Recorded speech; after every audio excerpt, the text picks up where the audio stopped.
Lakini saa hii vile vile wewe beba mask, wewe beba sanitizers, wapelekee hizo pia, so that when you get there, among the things you present to your parent, to your relative, give them a mask and give them a sanitizer and keep your distance. So, do I really visit my mother without a mask, knowing very well that I could either pass the virus to her or even kill her? Do I really want to do that? It's a choice. The government can't stop you from doing that. Do I really need to enter a place of worship where I am not keeping social distance and nobody is wearing a mask just because others are not doing it? Don't you have a choice to enter there or not to enter there? This is what it comes down to, my fellow Kenyans.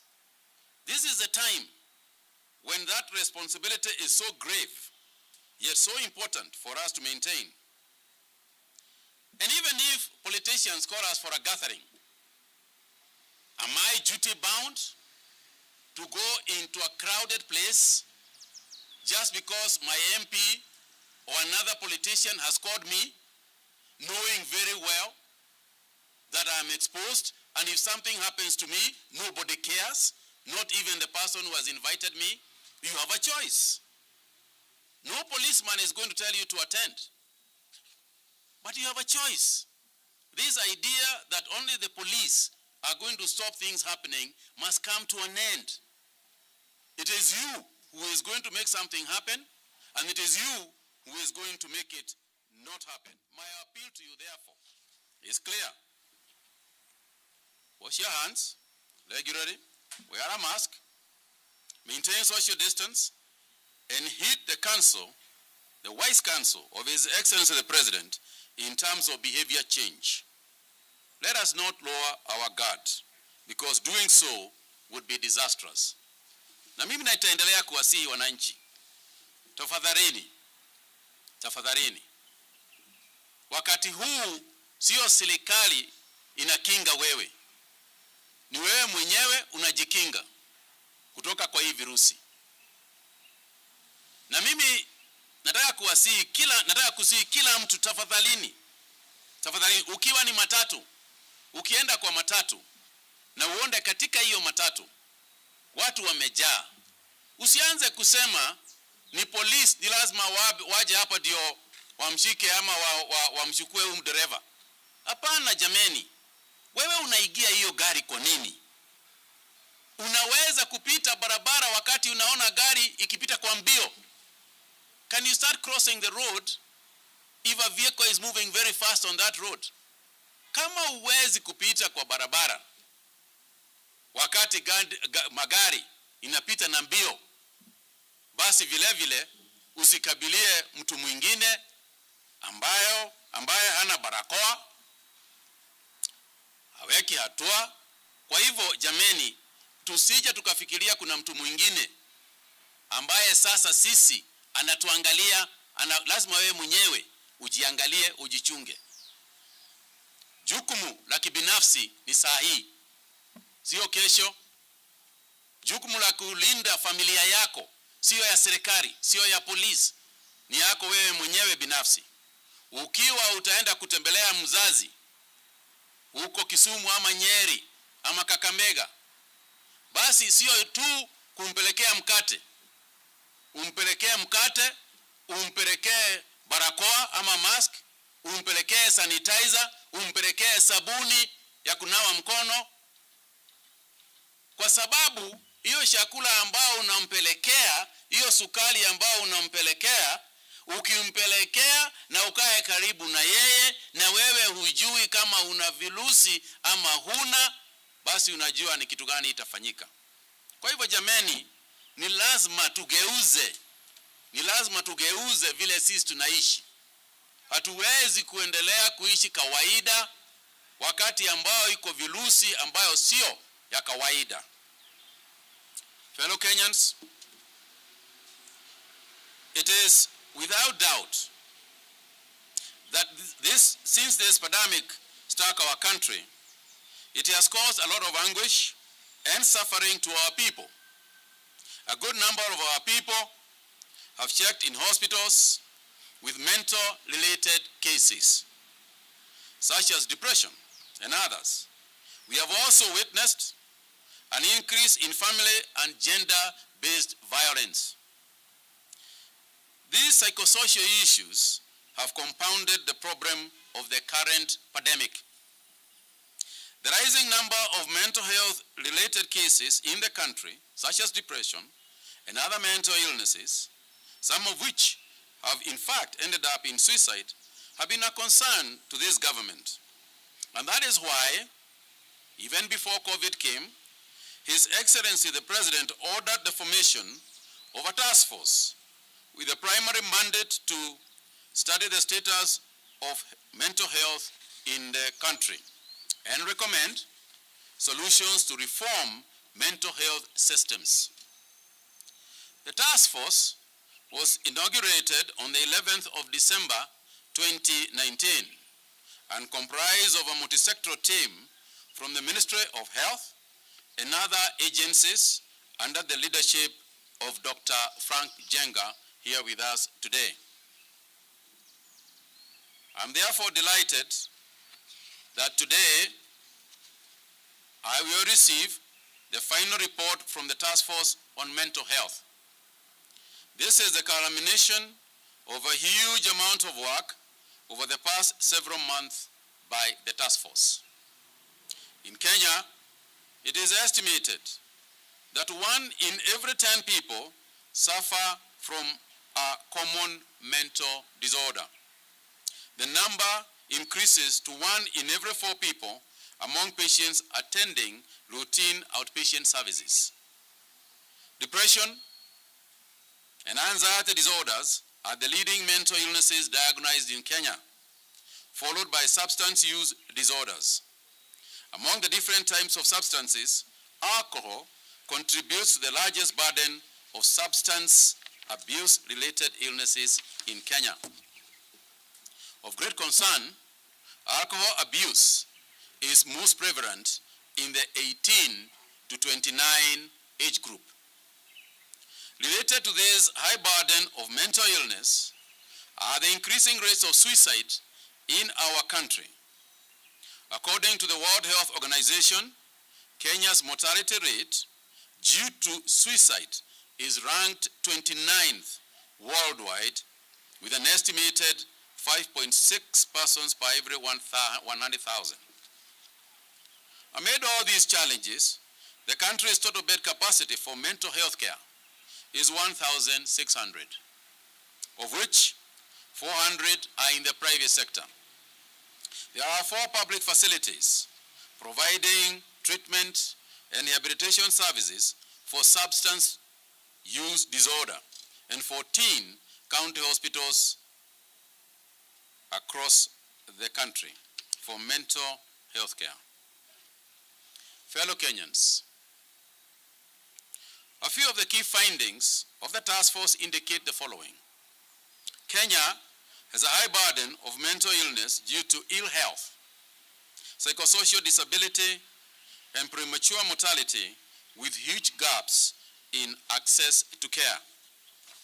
Majority of Kenyans associate mental health and mental illness with negative narratives, leading to low focus on the importance and benefit of mental health and well-being. From the following findings, the task force has made the following key recommendations. The establishment of a mental health commission and happiness to advise, coordinate, and continuously monitor the status of mental health and report on the annual National Happiness Index. Declare mental illness as a national emergency of epidemic proportions to prioritize mental health as a priority public health and socio-economic agenda. Provide adequate financing for mental health in line with international best practices. I would like to congratulate the team that worked so hard and so diligently, including the Secretariat, led by our own Dr. Juguna, and to say and to tell the team, led by Frank Jenga, that the Ministry of Health, moving forward, will take this matter very, very seriously. It is our intention to create a standalone semi-autonomous institution that will spearhead the reforms within the mental health care area. In addition to the construction of a world-class mental health facility, this ministry is committed to also training and ensuring that we have the top-notch facilities, resources in mental health care. Because by the end of the day, there is not one person who is designated as an individual who can become mentally ill. We are all candidates, and we can all, not to coin a phrase, get it. At this juncture, as I conclude by just giving you the figures for the day, and then I will ask Frank to say a few things on the presentation of the report, and then we can take a few questions from you. Today's statistics are that 183 people have tested positive to the disease from a lower figure of samples of 2,061. The total caseload now stands at 8,250 out of about 193,455 samples tested so far. From those positive cases, 177 people are Kenyans, while 6 are foreigners, and in terms of gender spread, 119 are male, while 64 are female. In terms of age, the youngest is 4 years old, while the oldest is 79. Nairobi continues to lead with 100 people today. Machakos at 37, Kiambu 14, Mombasa 13, Kajiado 11, 5 Nakuru, and Busia has 3 new cases. Nairobi, where the intensity is, Westlands area has 30, the Kibera area has 20, Dagoretti North 17, Langata has 8, Embakasi East, Embakasi South, Starehe, and Makadara all have 5 cases each, while Kamukunji, Roysambu, Ruaraka carry the other ones. You will get this in the report that we are going to issue to you. The other details are also in the report. But for instance, in Kajiado, there are 11 cases. Kajiado Central has 5, Kajiado North has 3, Kajiado West has 2, and Kajiado East has 1. The Molo and Gilgil area in Nakuru have 1 case each. The Nakuru West area has some 3 cases, while Teso South and Matayos in Busia have 2 and 1 case respectively. Today, we are once again delighted to inform you that 90 patients have been discharged from various hospitals, bringing a total number of recoveries to 2,504. I want to thank our healthcare workers for their continued dedication to work, which has enabled us to achieve this result. Sadly, may I also report that 3 more patients have also passed on, bringing the fatality to 167. I want to send our heartfelt condolences to the family and the friends of the departed. Finally, during this new phase that we have started in the fight against the disease, I want to make a special appeal to our people. Once again, and repeat once again, please exercise individual responsibility.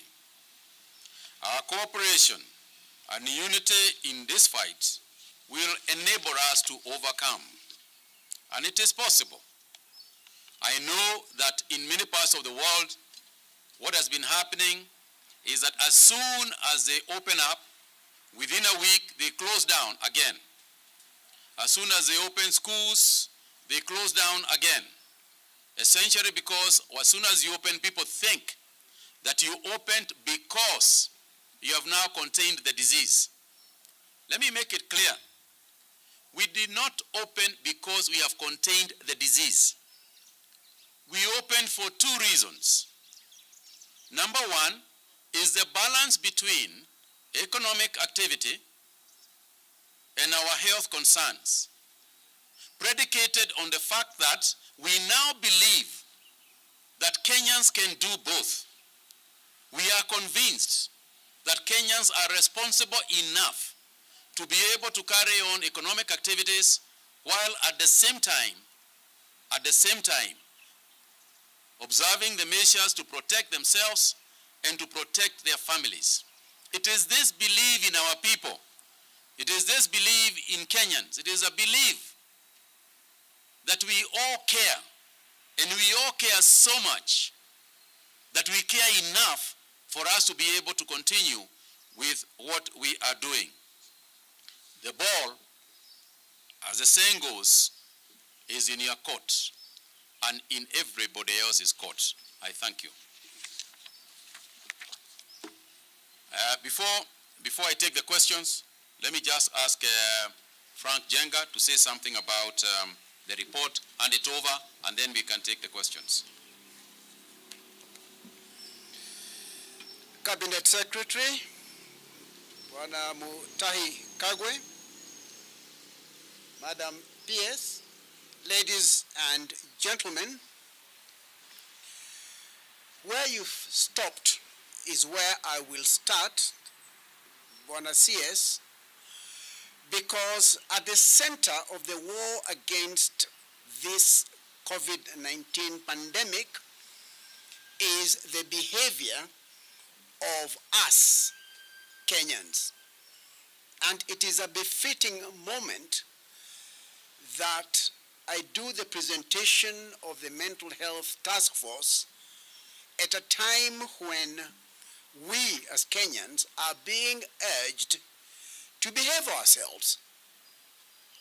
Last year, ladies and gentlemen, as you might remember, on the 1st of June in Narok, the president spoke as the president, as a husband, as a father, as a grandfather, and talked to us Kenyans about the increasing cases of depression that were, as they were then, today, causing a great deal of pain and suffering in the homes where we all live. He directed, as the CS has said, the formation of the task force, of which I was privileged to chair, and the duty conferred upon me in chairing the task force with Madam PS has opened the eyes of members of the task force in ways that I could not have believed possible.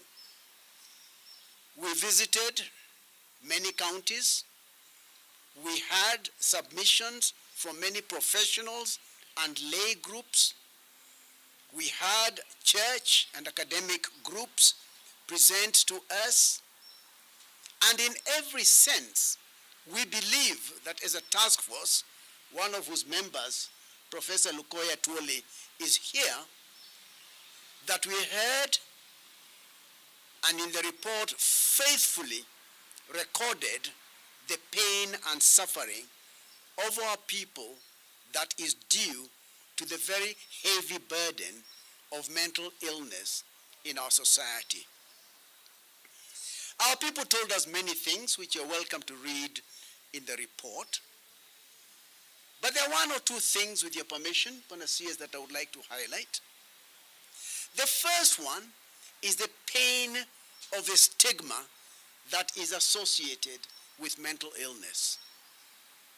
People are so afraid and shy of indicating that they are human beings who suffer from, say, depression or schizophrenia or PTSD, that they would rather stay with their illnesses at home rather than expose themselves to the shame of confirming that they are humans and suffer from mental illnesses. And therefore, they told us to tell you, Kenyans and government in general, that we need to put in place systems and strategies for dealing with stigma. The second thing that they told us is that stigma is in part driven by the low resources that we associate or give to the treatment or to the management of mental disorders. And one of their recommendations, of which we have many, is that really, if we are going to give mental health the dignity that it deserves, we really need to finance mental health services in a way that is commensurate with the burden that is there. CS has mentioned a number of our recommendations, which we will be submitting to government today. I will mention only two, with your permission. The first one is in pursuit of two highly authoritative bodies that have recommended something similar. Number one, in the year 2011, the United Nations recommended that nations, countries, evaluate and measure the extent of the happiness of their citizens. The Kingdom of Bhutan, for example, has a very sophisticated system of examining the mental health and happiness of her people. We are suggesting, Bwana CS, that such a commission would be a good idea for ourselves. We, as a task force, were very pleasantly surprised and impressed by reading the BBI report, which coincidentally contains exactly the same recommendation. So whether you come from the BBI side or from the UN side, our recommendation is right in the middle, and we strongly feel that a responsible body to monitor the mental health and happiness of our people would be a good thing. Secondly, Bwana CS, and again you have mentioned this one, back in 1999, President Moi declared HIV/AIDS as a national disaster because it had visited each and every home in our country and was decimating not only our people, but also our economy. In a short period of time, that singular declaration led to a reduction of the prevalence of HIV infection from 14.5% to the present 4.8%. We are recommending an equally decisive declaration by our government that recognizes that too many people are dying either by suicide or by the route of gender-based violence or by the route of road traffic accident kwa wale ambao wametumia pombe ya kupindukia, and we would suggest that such a move will and can save life. Bwana CS, allow me to stop there, but to say this: the privilege of all of us of serving in this task force cannot be underestimated. As I've told you on the side, first of all, I'm very happy that the PS and yourself clearly have read this report, and clearly you agree with some of very many recommendations. That is also new for people in high offices to actually read reports. That's very good. But Bwana CS, let me tell you something else that really gives me, as Frank Njenga Mzee, a lot of hope for our country. And again, I've told you this.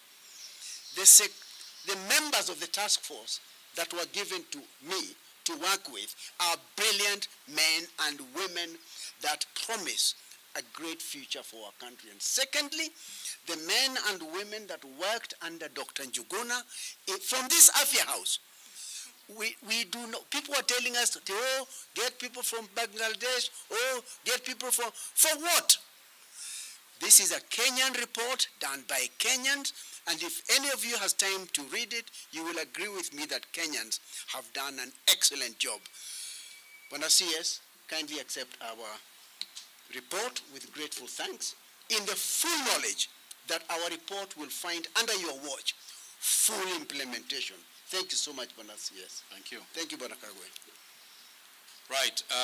Before the report is handed over, maybe we can take a few questions, and then we do the reports. Kano?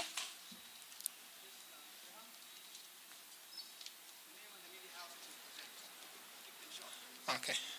My name is Graham Kajila from The Standard. The question I would like to know is about the resumption of flights, international flights from August 1st. Will those people who will be coming in be requested to self-quarantine or mandatory quarantine?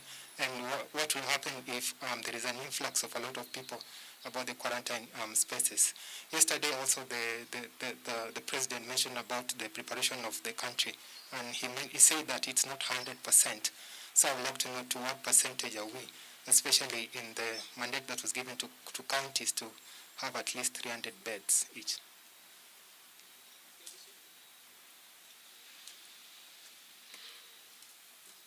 I'm Purity Muse from KBC. Good afternoon.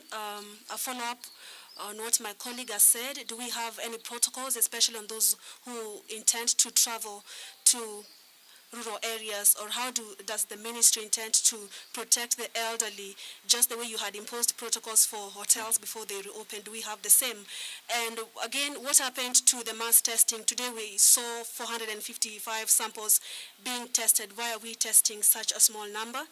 And lastly, sir, on the fatalities that you've announced, maybe an elaboration on whether they had any underlying conditions or what exactly, or they did not have any conditions, a clarification also on that.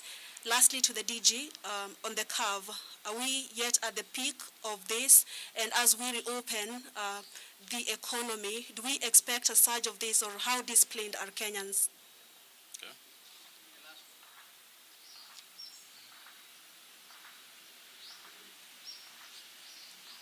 My name is Nayoma Sampao from NTV. Nayoma Sampao. Mine is a follow-up on the officials who refuse to leave office even after they have attained the retirement age, and those who are supposed to be transferred. Would you kindly give us an update of whether you've resolved the issues? Sure. Thank you very much. Mark Namaso, KTN News.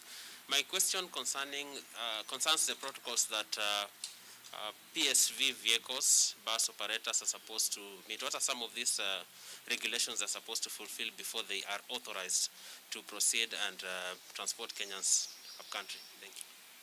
Thank you very much. I'll leave some of the questions by Purity to my colleague in terms of the underlying conditions, the testing, the number of tests, as well as the other ones that you had asked. And then just talk about the international flights by Graham. Currently, the protocol that we have is that before you board a flight, you are supposed to have been tested and proved negative. That's number one. Number two is once you arrive in the country, you will be quarantined for a period of 14 days. That is the current protocol. Now, moving forward, as we come to the period that we are opening up international travel, what we are seeking for and what we are trying to consort with is the World Health Organization, so that we can see whether it is possible to have one global position that we can take, so that a person traveling from the UK to here or traveling from here to the UK can experience the same, can go through the same experience, whichever way it goes. So we will probably, by the time that that position is cleared, we will probably be announcing either reinforcement of the same protocols or change in protocols. As far as the preparations of the counties are concerned, on this one, I want to say that the county governments, led by the county governors, have made tremendous progress as far as the preparations are concerned. And we have seen that we have published some of them, and we will continue to update you on the level of preparedness that each county has. I have said it before. I believe that this is a period of great tests for the concept of devolution. Devolution is being tested here, ladies and gentlemen. And we have seen it work very well in some counties. And we have seen near failures in other counties. And therefore, my appeal, and I want to ride on Graham's question, my appeal is to ask that leadership in all counties, the level of preparedness in any country, in any county, is directly proportional to the ability of the leadership of those counties. It is as simple really as that. And we are so impressed by some of the counties who have grown tremendous capacity that we believe that managed in a centralized way will probably not have happened. But we also urging, because in every county is likely, we pray that it doesn't happen, but it is likely that in every county there will be cases. And right now, nobody can predict which counties will have a very big load once people start traveling up country. It just behoves each one of the CECs for health, county governors, to just take a grip and simply be ready. Let me add a rider here, for the benefit of everybody and fellow Kenyans. And the reason why it is so important to protect yourself wherever you are. There will be no lifting of people from counties to Nairobi. In a little while, as we see the progress in hospitals today, there will be no capacity for you to be brought to Nairobi for treatment, because chances are by the time you are being brought to Nairobi, Nairobi itself will already have been overwhelmed if it comes to that. And it's good to call a spade instead of a big spoon. It's good to be honest with you, fellow Kenyans. Where we are heading is so unpredictable that we cannot say that the hospitals that we have here in the city will cope. We don't know. We are doing our best. We are increasing capacity. We are increasing another 500 beds, for example, in KU. We are increasing the treatment centers. We are moving ventilators and other equipment into our hospitals. But that is not to say that we will cope.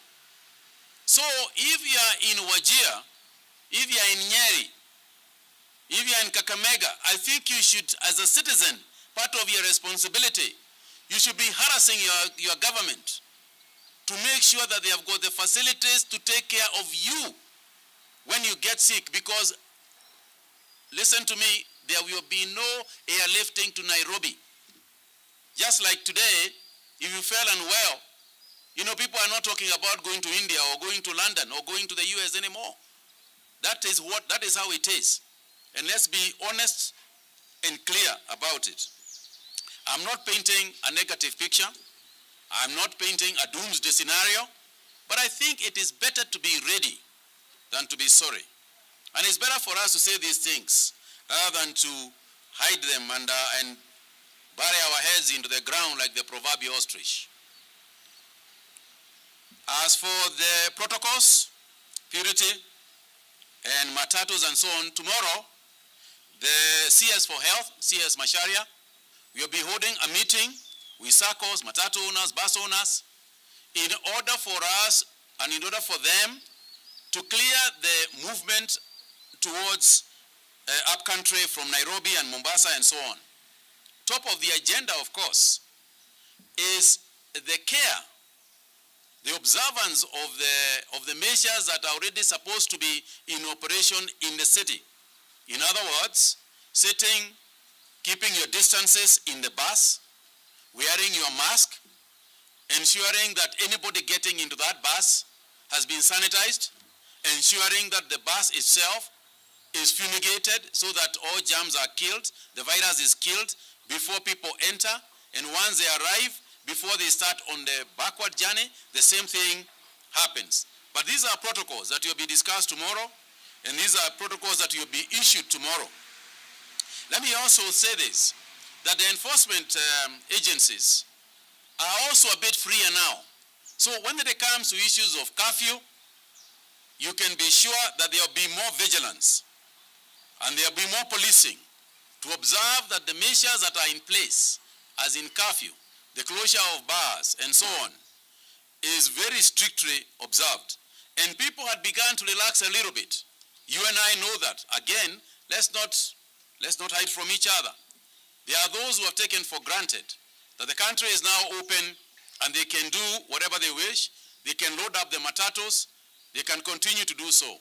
Going forward, and in order for these measures that we are announcing to take place, and in order for us not to create a doomsday scenario, even as we open the areas of containment, it behoves us then that as individuals and as enforcement agencies, we make sure that what we are saying is done. And so when we say we are going to close bars, we have gone on and closed the bars. And you know some of those bars, and we are going to be giving a list to you. When the bars are closed, we'll give you a list and tell you the following bars have been closed, so that those of you who are planning to go there don't go there. As for the Naima, you asked about the refusal of some people to leave office when they have been transferred or otherwise. Wajua, hatutaki. We don't want to humiliate anybody. Because when you have worked for the Ministry of Health, for as long as some people here have, our prayer is that when you are transferred, or when you have been, when your years have come, when you have hit the age 60, tafadhali, just go home peacefully, nicely. Let's shake hands. Go and say hello, go and say kwaheri to your colleagues. Because how long do you think it is tenable? Honestly. So we don't want to humiliate people. So I hear that there are some people who are still being seen around. One of these is I'm going to have to send a message to the grandchildren. Hashtag kuja chukua mama. Hashtag kuja chukua baba. Hashtag chukua babu tafadhali. Anyway, we are resolving these issues. Asante sana. Thank you very much. Dr. Amos. Thank you, Waziri. I think the issue of protocol for travel of country, you have alluded to that. The same measures will apply for PSV vehicles. Of course, now with the lifting of the restriction of movements, many people will travel up country, and there's potential of seeding of infections up country. And we have worked with the county governments to ensure that we have protocols, to ensure that we do screening at various points of entry into each county. And this will involve, amongst other things, temperature checking. We'll also have a symptomatology triage, where we'll be able to ask you a few questions, especially if you have a fever, whether you have a cough, difficulty in breathing, and categorize you appropriately. There will, of course, be enforcement of the use of masks and other infection prevention control measures, including hand washing and use of sanitizers.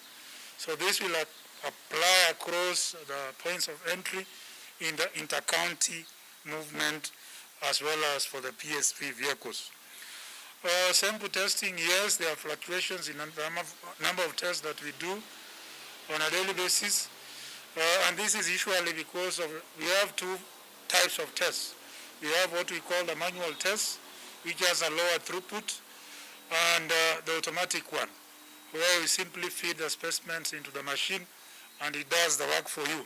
So when we are running with the manual kits, these loads are down a bit, but now I'm glad to report that we have the automatic kits, and very soon again you'll see us ramping our testing capacity. For the mortalities that we have reported today, again, like with previous cases, age of more than 60 years is a big risk factor. Any coexisting medical condition is also a big risk factor, like the 2 people out of the 3 who died, who have reported today.